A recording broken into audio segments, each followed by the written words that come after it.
Good morning children, welcome to E classes. 10th Gujarati grammar portion में हम आगे की तरफ बढ़ रहे हैं। न्यू टॉपिक है वाक्य रचना। वाक्य मीन्स सेंटेंस, रचना क्रिएट करना, बनाना। ठीक है, वाक्य रचना કેટલા प्रकार होए छे? 4 प्रकार। सबसे पहले इसकी डेफिनेशन करेंगे। पहला प्रकार कौन सा है? कर्तरी वाक्य रचना। यहाँ अंडरलाइन किया हुआ है, साथ साथ नोट भी करते जाएंगे। જેમાં માત્ર કર્તાનું ભાવ પ્રગટ થાય। કર્તા એટલે કે જે વ્યક્તિ કર્તા છે, કર્મ કરનાર વ્યક્તિ છે, તેને કરનાર પણ કહેવાય અને કર્મ કરનાર પણ કહી શકીએ છીએ। જેમાં માત્ર કર્તાનું ભાવ પ્રગટ થાય તેને આપણે શું કહીએ? કર્તરી વાક્ય રચના। હવે સૌથી પહેલાં એના આપણને શું કરવા છે? નિયમ। 4-5 નિયમ છે, એના વડે આપણે તેની ઓળખાણ કરી શકીએ છીએ। એ ચેતન પદાર્થ હોય। ચેતન એટલે કે સજીવ, લિવિંગ કહીએ છીએ જેને ઇંગ્લિશમાં।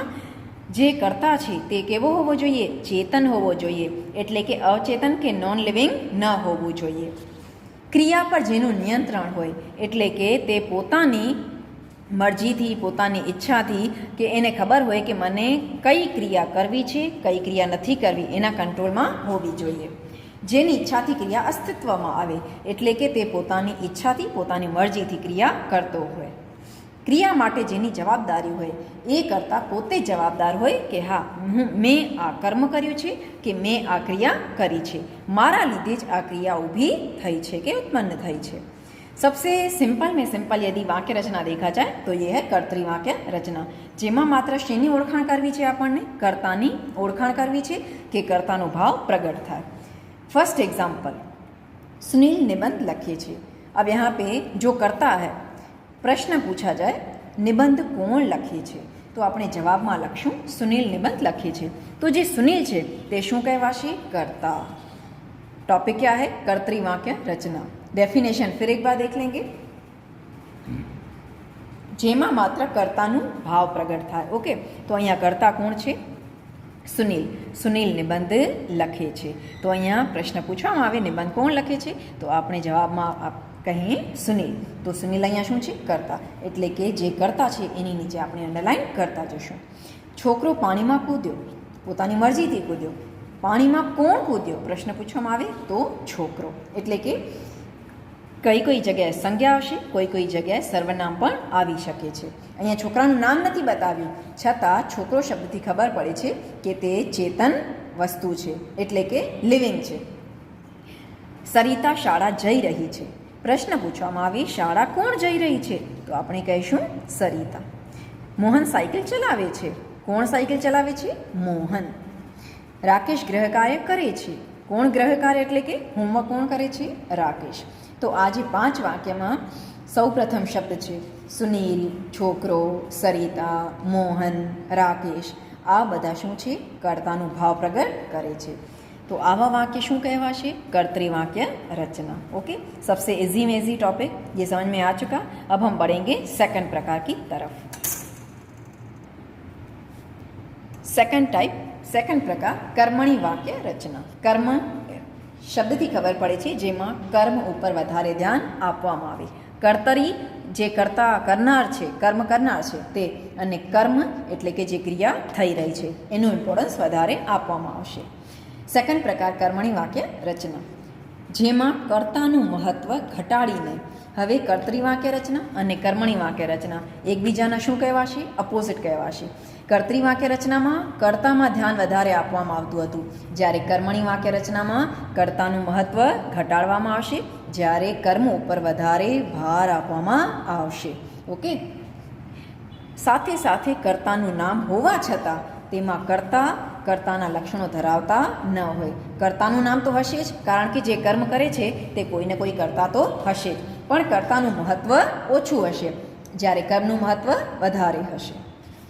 कर्ता चेतन होय, ते लिविंग हशे, चेतन हशे, जीवित छे, छतां पर तेनुं नियंत्रण न होय, क्रिया पर तेनुं नियंत्रण हशे नहीं, एटले के ते पोतानी मरजीथी क्रिया करी शकशे नहीं।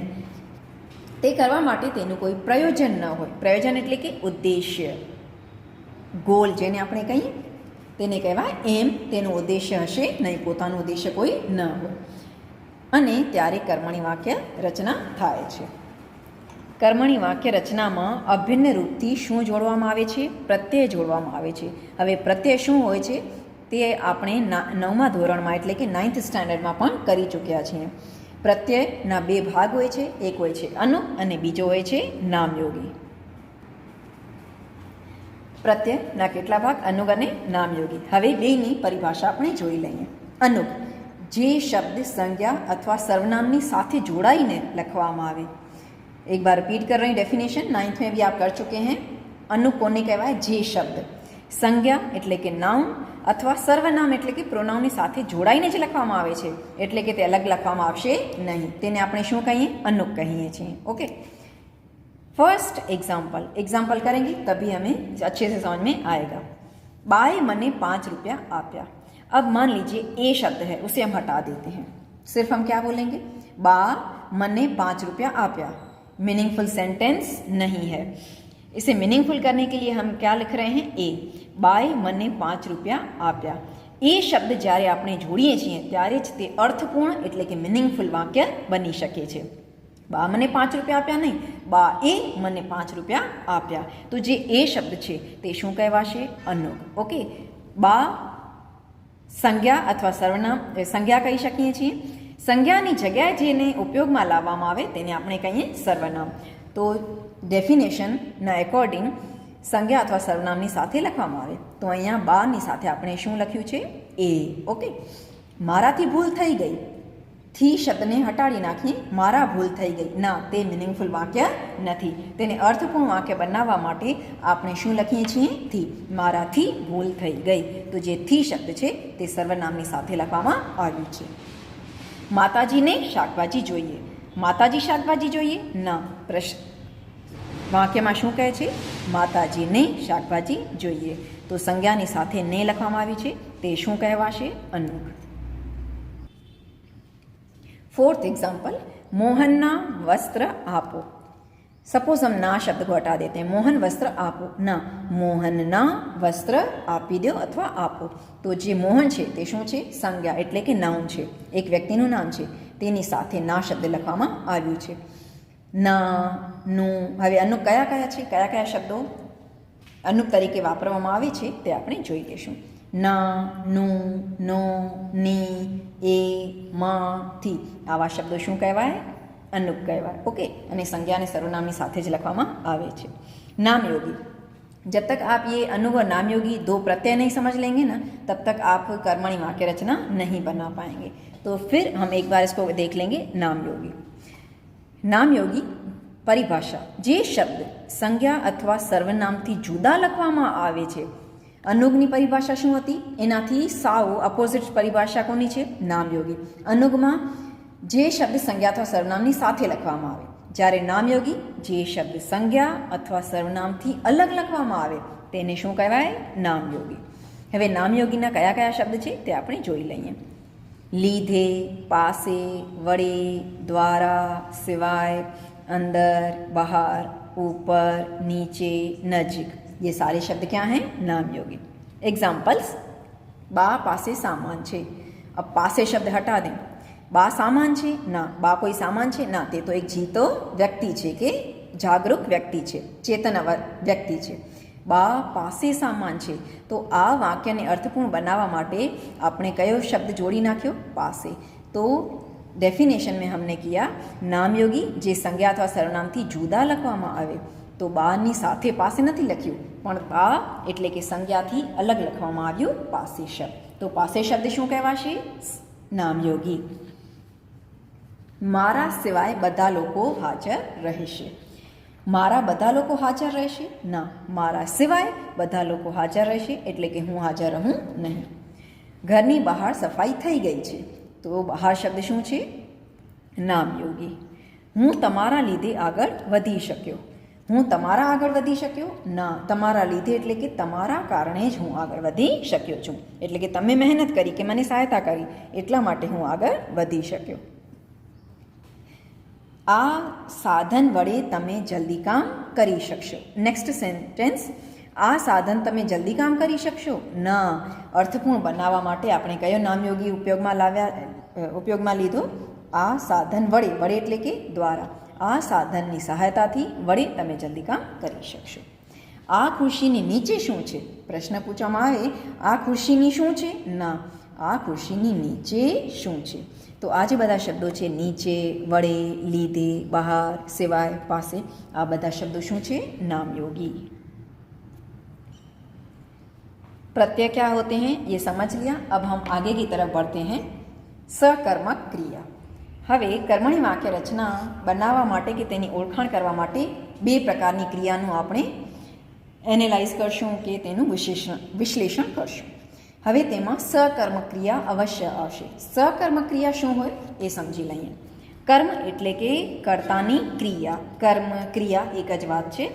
જેને આધારે ક્રિયા દેખાય, ક્રિયા થતાં અથવા પત્યા પછી, જ્યારે ક્રિયા થતી હોય અથવા પત્યા પછી, પત્યા એટલે કે જ્યારે તે ક્રિયા કમ્પ્લીટ થઈ જાય એ પછી જે પદાર્થમાં ફેરફાર દેખાય તે કર્મ એટલે કે सकर्मक ક્રિયા. એટલે કે જ્યારે ક્રિયા થઈ રહી છે, ક્રિયા થઈ ગઈ અને સપોઝ ક્રિયા થઈ ગઈ અને ક્રિયા પત્યા પછી, કમ્પ્લીટ થયા પછી જેમાં ફેરફાર એટલે કે પરિવર્તન શું થયું તે આપણે મહેસૂસ કરી શકીએ કે તે જોઈ શકીએ એને શું કહેવાય? सकर्मक ક્રિયા. હવે આપણે આ सकर्मक ક્રિયાની પરિભાષા સમજવા માટે થોડાક એક્ઝામ્પલ જોઈ લઈએ. અ ભાગમાં શું આપી છે? ક્રિયા. ઓકે. બ ભાગમાં શું આપ્યું છે? કર્મ. હવે અહીંયા કર્મ શબ્દનું ઇનડાયરેક્ટ મિનિંગ શું લેવું છે? કોઈ ને કોઈ વસ્તુ. જ્યારે ક્રિયા એટલે કે જેને આપણે ઇંગ્લિશમાં વર્બ કહીએ છીએ, કોઈ પણ કામ કરવું. આમ તો કર્મ એટલે કે આપણે જે કામ કરીએ છીએ, પણ અહીંયા જ્યારે આપણે વાક્ય રચના કરશું વ્યાકરણના ભાગમાં, વ્યાકરણના ક્ષેત્રમાં કર્મનું એક અર્થ શું હોય છે? કોઈ વસ્તુ, અવચેતન પદાર્થ. ઓકે. ફર્સ્ટ ક્રિયા આપવી. કર્મ ચોપડી. નેક્સ્ટ લેવું, દળવું, મૂકવી. 4 એક્ઝામ્પલ આપ્યા છે અહીંયા. આપવી, લેવું, દળવું, મૂકવી, આ બધી શું છે? ક્રિયા છે. જ્યારે કર્મ શું છે? ચોપડી, નોટ, લોટ, પેન. હવે આ બધા આપણે વાક્ય જોઈ લઈએ શું છે. ફર્સ્ટ સેન્ટેન્સ ચોપડી આપવી. તો આમાંથી ક્રિયા શું છે? આપવી. જ્યારે ચોપડી શું છે? એક વસ્તુ છે. તો ચોપડીને આપણે કેમાં તારવીશું? કર્મમાં. એક વસ્તુ છે અને આપવીમાં શું કરશું? તે ક્રિયા છે. નોટ લેવું. તો નોટ કર્મ છે. ઉપર આપણે જોઈ લઈએ નોટ કર્મ, જ્યારે લેવું ક્રિયા છે. લોટ દળવું મતલબ પીસના. ઓકે. લોટ આટા. લોટ શું છે? કર્મ છે. જ્યારે દળવું ક્રિયા છે. ચિત્ર દોર્યું. તો ચિત્ર કર્મ અને દોર્યું ક્રિયા છે. પેન મૂકવી. તો મૂકવી ક્રિયા અને જ્યારે પેન એક વસ્તુ છે તે શું છે? કર્મ છે. આ છે सकर्मक ક્રિયા. સપોઝ ચોપડી આપવી. આપણે કોઈ વ્યક્તિને ચોપડી આપીએ છીએ તો આપણા હાથમાં શું હતી? પહેલાં ચોપડી હતી અને આપણે તેને આપી દીધી. તો જે વસ્તુ આપણા હાથમાં હતી તે વસ્તુ આપણે બીજા વ્યક્તિને આપી દીધી. એટલે કે એક વ્યક્તિથી બીજી વ્યક્તિ પાસે તે ચોપડી ચાલી ગઈ. તો આપણે જોઈ શકીએ છીએ તેમાં શું ફેરફાર થયું તે પણ જોઈ શકીએ છીએ. એમાં શું બદલાવ આવ્યું? આવી ક્રિયા શું કહેવાય? सकर्मक ક્રિયા કહેવાય. હવે જ્યારે આપણે અકર્મક ક્રિયા કરશું ત્યારે આપણને ખબર પડશે કે અકર્મક અને सकर्मक ક્રિયામાં શું અંતર છે. જે ધાતુ કર્મ એટલે કે ક્રિયાપદ ન લઈ શકે તેને અકર્મક ક્રિયા કહેવાય. ઓકે. ધાતુ એટલે કે ક્રિયા પણ તેને કહી શકીએ છીએ. હવે આ વાક્યોના પણ બે ભાગ કરવામાં આવ્યા છે. અમાં કર્તા છે એટલે કે તે ક્રિયા કોણ કરી રહ્યો છે. બ માં શું છે? અકર્મક ક્રિયા, કે કયો કર્મ કે કઈ ક્રિયા કરવામાં આવે છે. ફર્સ્ટ સેન્ટેન્સ જોઈ લઈએ. મોહન આવ્યો. મોહનને આપણે સ્પર્શ કરી શકીએ છીએ, પણ આવ્યો તે તો આપણે તેને શું કરી શકીએ છીએ? મહેસૂસ જ કરી શકીએ છીએ. ઓકે. મીના ગઈ. મીના અહીંયા હતી પણ અહીંયાથી ચાલી ગઈ. તે ક્રિયામાં શું ફેરફાર આવ્યો કે તેને સ્પર્શ પણ કરી શકતા નથી. सकर्मक ક્રિયા શું? જેમાં કોઈ એવી વસ્તુનો નિર્દેશ થાય જેને આપણે સ્પર્શ કરી શકીએ છીએ કે જોઈ પણ શકીએ છીએ. પણ અકર્મક ક્રિયામાં જે ક્રિયા હશે તેમાં કાંઈ પણ ફેરફાર થાય છે તે આપણે સ્પર્શ કરી શકતા નથી કે કાંઈ પણ ફેરફાર કરી શકતા નથી. જેમ કે મોહન આવ્યો સિમ્પલ સેન્ટેન્સ છે. મીના ગઈ, મીના અહીંયાથી ચાલી ગઈ. કોઈ પણ વસ્તુનો એમાં નિર્દેશ થશે નહીં. શ્રેયા સૂતી છે, શ્રેયાને સ્પર્શ કરી શકીએ છીએ, પણ સૂતી છે એ તો અકર્મક ક્રિયા છે, એમાં આપણે કાંઈ પણ કરી શકતા નથી. સિયા બેઠી છે, બાળક રડે છે, બાળકને સ્પર્શ કરી શકીએ, પણ જે રડે છે એને તો સ્પર્શ કરી શકતા નથી. દાદા ઉઠી ગયા, દાદાને સ્પર્શ કરી શકીએ, પણ ઉઠી ગયા તે તો એમની ક્રિયા છે. હવે એના બે ભાગ કરવામાં આવ્યા છે. અમાં કર્તા છે. હવે ફર્સ્ટ સેન્ટેન્સમાં કર્તા કોણ હતો? મોહન આવ્યો. તો મોહન કોણ છે? કર્તા છે. હવે અકર્મક ક્રિયા કઈ હતી? આવ્યો. એટલે કે એમાં કાંઈ પણ આપણે ફેરફાર કરી શકીએ નહીં, કે ફેરફાર શું થયો તે પણ આપણને કાંઈ ખબર પડશે નહીં, કે કોઈ વસ્તુને આપણે તેમાં સ્પર્શ પણ કરી શકતા નથી. મીના ગઈ, તો મીના કોણ છે? કર્તા છે. જ્યારે ગઈ અકર્મક ક્રિયા છે. શ્રેયા સૂતી છે, सिया बैठी છે, बालक रड़े છે, दादा उठी गया. अब इतनी सारी चीज़ों को हमने देखा. सबसे पहले क्या देखा? प्रत्यय. प्रत्ययના બે ભાગ છે. કર્મણી વાક્ય રચના સમજવા માટે બે ત્રણ પરિભાષા આપણે જોઈ ચૂક્યા છીએ. ફર્સ્ટ પ્રત્યય, તેના બે ભાગ છે, અનુગ અને નામયોગી. ઓકે, એ અભિન્ન રૂપથી તેને જોડવામાં આવશે. એના સિવાય આપણે કર્મણી વાક્ય રચનાની કલ્પના કરી શકતા નથી. હવે પ્રશ્ન એ આવે છે કે કર્મણી વાક્ય રચનામાં સકર્મક ક્રિયા આવે છે કે અકર્મક ક્રિયા, એ આપણે જોઈ લઈએ. કર્મણી વાક્ય રચના બે ભાગ આપવામાં આવ્યા છે. અમાં કર્તરી વાક્ય રચના છે, જ્યારે બમાં કર્મણી વાક્ય રચના છે. બેમાં અંતર જોઈ લેશું તો આપણને ખબર પડી જશે કે કર્તરી વાક્ય રચનામાંથી આપણે કર્મણી વાક્ય રચના કેવી રીતે બનાવી શકીએ છીએ. હવે કર્મણી વાક્ય રચનામાં કયા કયા નિયમો આપણે શીખી ચૂક્યા છીએ કે સમજી ચૂક્યા છીએ તે એકવાર ફરીથી હું રિપીટ કરું છું. પ્રત્યય જોડવામાં આવશે. પ્રત્યય એટલે કે કાં તો અનુગ હશે કાં તો નામયોગી હશે. અને કર્મણી વાક્ય રચનામાં તે કરતા પોતાની મરજીથી કામ કરશે નહીં. કર્તરી વાક્ય રચના, દીદીએ સાડી ફાડી, એટલે કે દીદીએ સાડી ફાડી. અહીંયા કર્તા કોણ છે? કર્તરી કોણ છે? દીદી. હવે આ જ વાક્યને કર્મણી વાક્ય રચનામાં ફેરવીશું. દીદીથી સાડી ફાટી ગઈ, એટલે કે તે ફાડવાની તેમની ઈચ્છા હતી નહીં, પણ અજાણતા એમનાથી શું થઈ ગઈ? સાડી ફાટી ગઈ. તો મેં પહેલાં જ કહી દીધું હતું કે કોઈને કોઈ પ્રત્યય જોડવામાં આવશે. તો અહીંયા પ્રત્યય કોણ છે? થી શબ્દ. ઓકે, દીદીથી સાડી ફાટી ગઈ. તો આ થી શું છે? અનુગ છે. યાદ આયા આપકો? પ્રત્યયના બે ભાગ, અનુગ અને નામયોગી. તો કોઈ ને કોઈ પ્રત્યય અથવા અનુગ અથવા નામયોગી તો અવશ્ય આવશે. તો આપણે કર્તાની સાથે તેને શું લખી દીધું? થી શબ્દ જોડી દીધું છે. તો થી શબ્દ શું છે? અનુગ છે. ઓકે, દીદીથી સાડી ફાટી ગઈ. તો આ જે થી શબ્દ આવ્યો એ ઓળખાણ છે કે આ કર્મણી વાક્ય રચના છે. આપ કહી શકते हैं कि દીદીએ સાડી ફાડી, તો એમાં પણ એ શબ્દ છે અને અનુગ છે, પણ મેં બે અંતર બતાવ્યા હતા. કર્તરી વાક્ય રચનામાં કર્તા પોતાની મરજીથી ક્રિયા કરશે, એટલે કે તેની પોતાની ઈચ્છા હશે, પોતાનું પ્રયોજન હશે. દીદીએ સાડી ફાડી એ પોતાની મરજીથી ફાડી, જ્યારે કર્મણી વાક્ય રચનામાં તે પોતાની મરજીથી કે પોતાની ઈચ્છાથી કાર્ય કરશે નહીં. દીદીથી સાડી ફાટી ગઈ, એટલે કે અજાણતા સમજી શકીએ છીએ, એનો ઇનડાયરેક્ટ મિનિંગ છે અજાણતા તેનાથી સાડી કે ભૂલથી તેમનાથી સાડી ફાટી ગઈ. એની જગ્યાએ આપણે શું લખી નાખ્યું? થી. મોહન ખીચડી ખાય છે, અહીંયા કોઈ પણ અનુગ નથી, પણ કર્મણી વાક્ય રચનામાં અભિન્ન રૂપથી 110% કોઈને કોઈ અનુગ કે નામયોગી આપણને જોડવું જ પડશે. નહીં જોડીએ તો કર્મણી વાક્ય રચના અર્થપૂર્ણ બનશે નહીં. તો હવે કોઈને કોઈ અનુગ અને નામયોગી આવશે. તો મુન્નાથી ખીચડી ખવાય છે. एक और बात आपको बता दूं, जब क्रिया करेंगे हम કર્તરી વાક્ય રચનાથી કર્મણી વાક્ય રચનામાં તેને ફેરવીશું, પરિવર્તન કરશું, ત્યારે જ્યારે ક્રિયા હશે તેમાં શું જોડાઈ જાય છે? આ પ્રત્યય જોડાઈ જાય છે. તો અહીંયા આપણે જોઈ શકીએ છીએ મુન્નાથી ખીચડી ખવાય છે. અહીંયા શું છે? ખાય છે. હવે એનું રૂપ બદલીએ ત્યારે શું થઈ જશે? ખવાય છે. એટલે કે આની માત્રા આવી જ જશે. તે 110% આ પ્રત્યય જોડવામાં આવશે. મુન્નાથી ખીચડી ખવાય છે તો અનુગ આવી ગયો અને અંતમાં ક્રિયાની સાથે શું જોડવામાં આવ્યું છે? આ પ્રત્યય. અજય ચા ઢોળી નાખી. અજયે એટલે કે અજય પોતાની મરજીથી ચા ઢોળી નાખી કે શું? પણ કર્મણી વાક્ય રચનામાં આપણે એને અનુગ અથવા નામયોગી તો જોડશું. અજયથી ચા ઢોળાઈ ગઈ એટલે કે તેનાથી ભૂલ થઈ ગઈ કે અજાણતા તેનાથી શું ઢોળાઈ ગઈ છે? ચાય ઢોળાઈ ગઈ. તો આથી શબ્દ શું છે? અનુગ છે અને ઢોળાઈ ગઈ.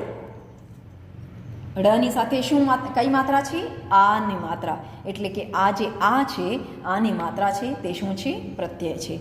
આ પ્રત્યય ક્રિયાની સાથે અવશ્ય રૂપમાં જોડવામાં આવશે જ. મોહન કાકા ચાલે છે તે પોતાની મરજીથી ચાલે છે. અહીંયા કોઈ પણ અનુગ કે નામયોગી નથી. કર્તરી વાક્ય રચનામાં અનુગ કે નામયોગી કમ્પલસરી નથી, જ્યારે કર્મણી વાક્ય રચનામાં અભિન્ન રૂપથી તેને જોડવું જ પડશે. મોહન કાકાથી હવે ચલાય છે. થી શબ્દ શું છે? અનુગ. અને આ પ્રત્યે જોડવું છે તે શેમાં આવી ગયું? ચલાય. લની સાથે કઈ માત્રા? આ. તો આ ઓળખાણ છે કે જ્યારે જ્યારે કર્મણી વાક્ય રચના આપણે બનાવશું ત્યારે આ પ્રત્યય લગાડવામાં આવશે. ચલાય, ઢોળાઈ, ખવાય, ફાટી તો સેમ છે. તો આ પ્રત્યય એટલે કે આની માત્રા અવશ્ય રૂપથી જોડવામાં આવશે. હવે આપણે તેને થોડુંક વિસ્તારમાં જોઈ લઈએ. વિભાગ અના વાક્યોમાં કર્તા છે. કર્તાની પોતાની ક્રિયા ઉપર પૂરેપૂરો શું છે? નિયંત્રણ પણ છે. એટલે કે પોતાની મરજીથી કરે છે, પૂરો કંટ્રોલ છે તેમની ક્રિયા ઉપર. તેમની ઈચ્છા પણ છે અને તેમાં કર્તા ચેતન તત્વ ધરાવે છે. જ્યારે વિભાગ બમાં કર્તાનું મહત્વ ઘટાડવામાં આવ્યું છે. ક્રિયા થાય છે પરંતુ તેમાં કર્તાની પોતાની ઈચ્છા નથી.